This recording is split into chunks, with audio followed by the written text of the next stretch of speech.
It is April 7th, 1944, and in the Auschwitz concentration camp, one of the greatest stories of World War II quietly begins to unfold. Two imprisoned Slovak Jews, 25-year-old Alfred Wetzler and 19-year-old Rudolf Vrba, launched their long-planned escape attempt from this horrific factory of death. By itself, this is nothing extraordinary. Throughout the camp's existence, hundreds of escape attempts have been made.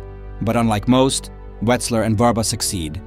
And more than that, after a 3-week ordeal, they reach the town of Žilina in Slovakia, where they dictate a report to the shocked leaders of the Jewish community, detailing the mass murder taking place in Auschwitz since 1942.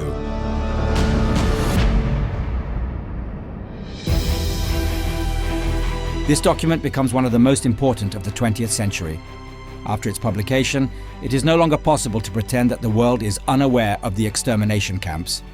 And while the Allies will unjustifiably delay taking action against these atrocities, it is estimated that Wetzler and Vrba's report saved at least 200,000 Hungarian Jews, whose deportations were halted after its release.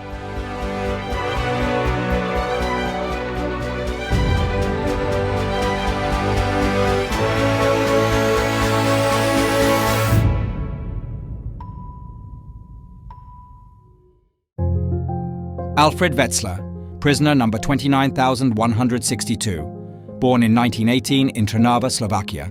During the war, he worked as a laborer and was imprisoned for 4 months for sabotage at the brickyard where he was employed. He arrived in Auschwitz in April 1942 on a transport from the labor camp in Sered. Over time, he worked as a corpse carrier, mortuary attendant, digger, and scribe. In a secret resistance group, he reunited with his acquaintance from Trnava, Rudolf Vrba. Rudolf Vrba, born Walter Rosenberg, prisoner number 44,070, born in 1924 in Slovakian town of Topolčany.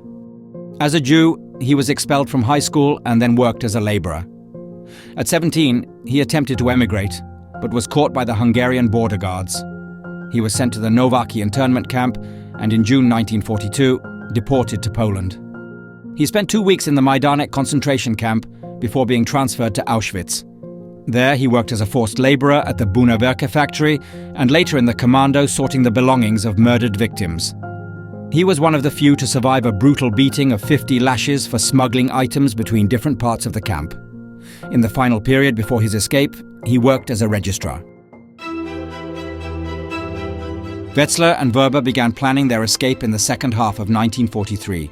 They had thorough knowledge of the camp, valuable information about previous escape attempts, and the support of their resistance group. From today's perspective, it might seem hard to believe, but they weren't driven by the need to save themselves.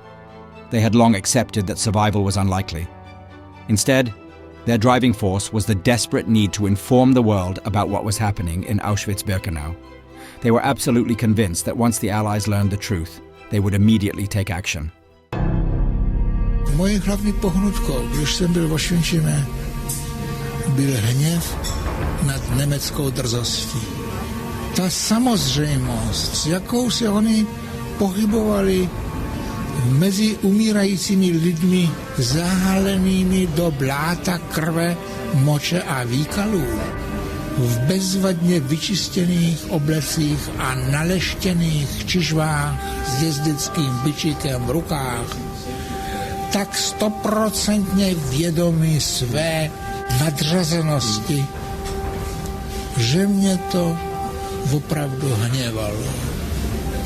A já jsem si řekl, já vám vy darebáci ukážu. Wetzler and Vrba secretly built a makeshift bunker beneath a pile of wooden planks stacked in an area designated for new construction.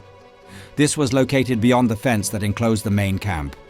However, about 2 kilometers away, additional guard towers stood watch, making passage nearly impossible.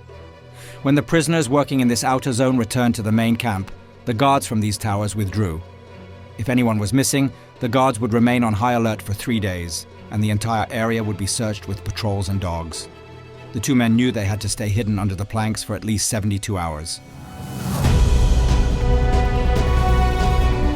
Thanks to contacts in the sorting unit, they managed to gather supplies for their hideout: civilian clothes, food, a knife, and tobacco, which scent confused the search dogs. On April 10, 1944, at sunset, they finally hear the German orders to withdraw the guards from the outer watchtowers. Before midnight, they dare to crawl out. For the first time, they see the Auschwitz camp from the outside. What follows is a 3-week journey through Poland filled with close calls and strokes of luck. Several times, strangers help and protect them.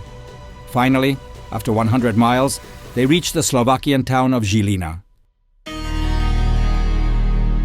The fascist regime of Slovakia, which during the war was a puppet state under Nazi control, had deported part of its Jewish population to concentration camps, but not all. At the time of Wetzler and Vrba's escape, small Jewish communities were still living in Slovak cities. When the two young men suddenly appeared in Žilina and began recounting their experiences, local Jews struggled to believe them. Many suspected it was a trap or provocation. For several days, they were interrogated separately, asked tricky questions, and pressed to contradict themselves or reveal inconsistencies in their stories. But everything matched: the details, the names, and the descriptions. Finally, they were asked to name people from the transports they had arrived on, as this was one of the few things that could be verified. When Wetzler and Vrba each listed names from their respective transports, those present realized that, as unbelievable as their story sounded, it was most likely the truth. They compiled a 32-page report with them, providing a detailed and comprehensive account of how the Auschwitz hell operated.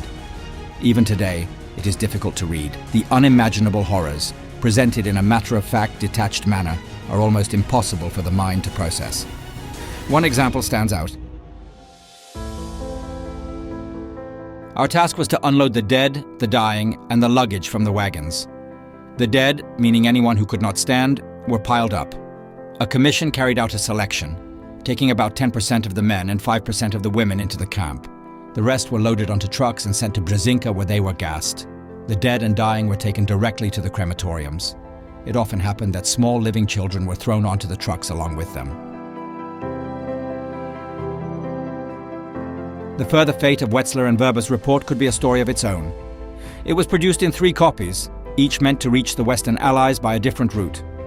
However, after many complications, it took 5 weeks until the text arrived in Geneva, Switzerland. There, it came into the hands of Jaromír Kopecký, a representative of the Czechoslovak government in exile. When he learned that 3,000 Czechoslovaks from the so-called family camp in Auschwitz had been murdered, and that the same fate now threatened others, he sounded the alarm in the British press. On June 15th, the BBC broadcast information from the report. 5 days later, it was picked up by the New York Times. The more than 6 weeks that passed between the writing and publication of the report had catastrophic consequences for Hungary's Jewish community. In mid-May, mass deportations began, with most victims sent directly to the gas chambers upon arrival. By July 7th, when Horthy's government halted the deportations under international pressure, more than 430,000 Hungarian Jews had already been transported to Auschwitz. 80% of them never returned home.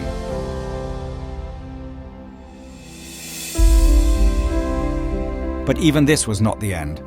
Jewish organizations and global public opinion now demanded that the Allies take action against the unimaginable mass murder. They called for the bombing of the gas chambers, crematoria, and railway lines leading to the camp. Even British Prime Minister Churchill wrote, "Get everything you can from the Air Force, and if necessary, refer to me." Yet nothing happened. The Allied command justified its inaction with strategic complications, but the reality was different. It was shortly after the Normandy invasion, and protecting their own forces in the West was a clear priority over the lives of impoverished Jews in faraway Poland. Auschwitz was ultimately liberated only in January 1945 by the advancing Red Army.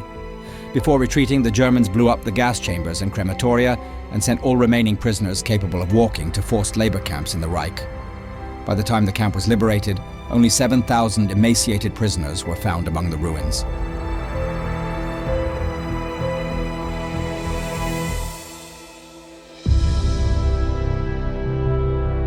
Such is the bitter epilogue of Wetzler and Vrba's report. Yet their escape and testimony were not in vain. The halted deportations of Hungarian Jews are estimated to have saved up to 200,000 lives, and the world could no longer pretend it did not know about the horrors of Auschwitz. And perhaps, let us hope, The bravery of Alfred Wetzler and Rudolf Vrba will help ensure that such atrocities never happen again.